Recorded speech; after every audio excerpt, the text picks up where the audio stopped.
Take a deep breath. Now, imagine stepping outside and instantly feeling a burning heat pressing against your skin. The air is thick, heavy, like an invisible weight pushing down on your chest. The roads are empty.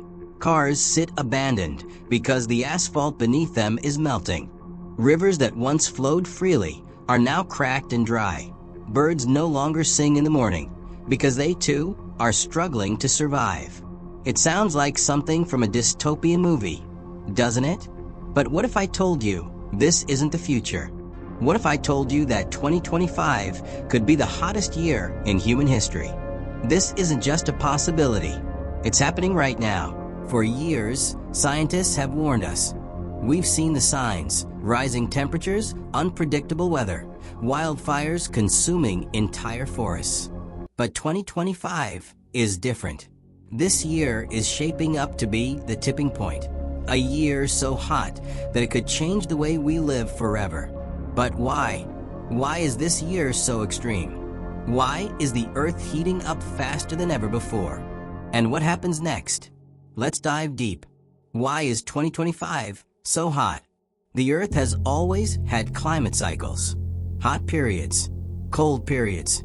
It's natural. But what's happening now isn't natural. Think of our atmosphere like a giant blanket wrapped around the Earth. It keeps us warm, protects us from space's deadly cold, and makes life possible. But over the years, we've been thickening that blanket.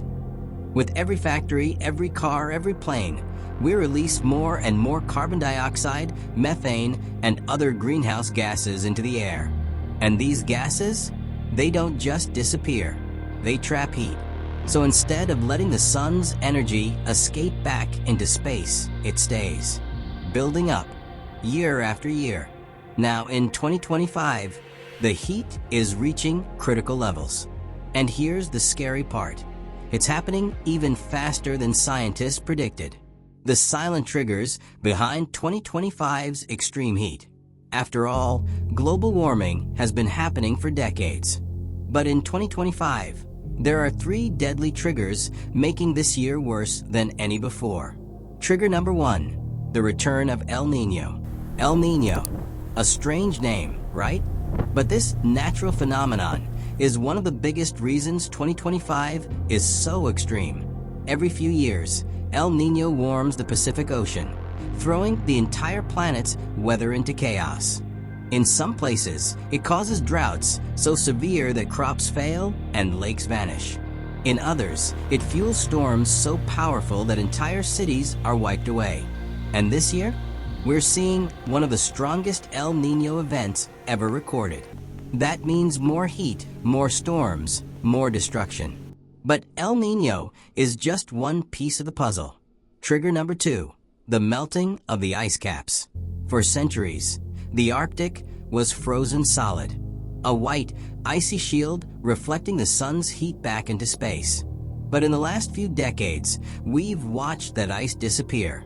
And in 2025, we're losing ice at a rate never seen before. Why does that matter? Because when ice melts, it stops reflecting sunlight. Instead, the dark ocean absorbs heat, warming the planet even faster. And the more the ice melts, the faster temperatures rise. It's a deadly cycle, one that we're trapped in. But the final trigger? That's the most dangerous of all.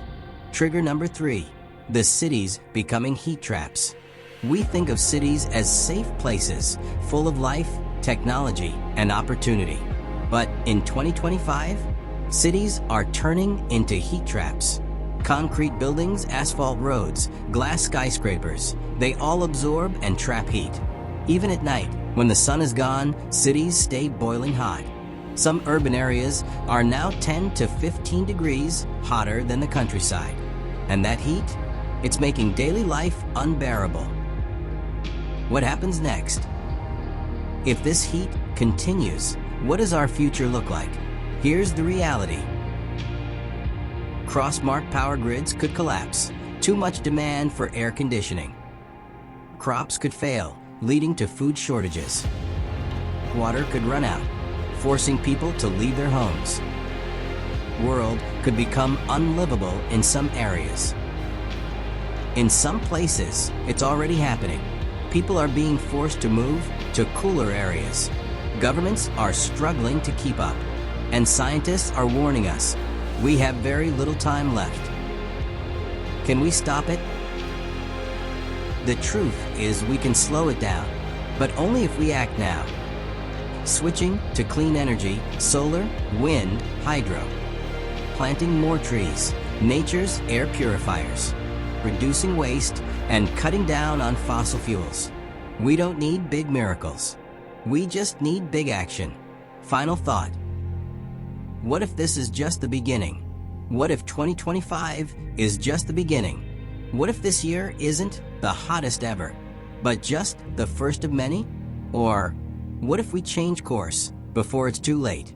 Let me know in the comments. Do you think we can stop this?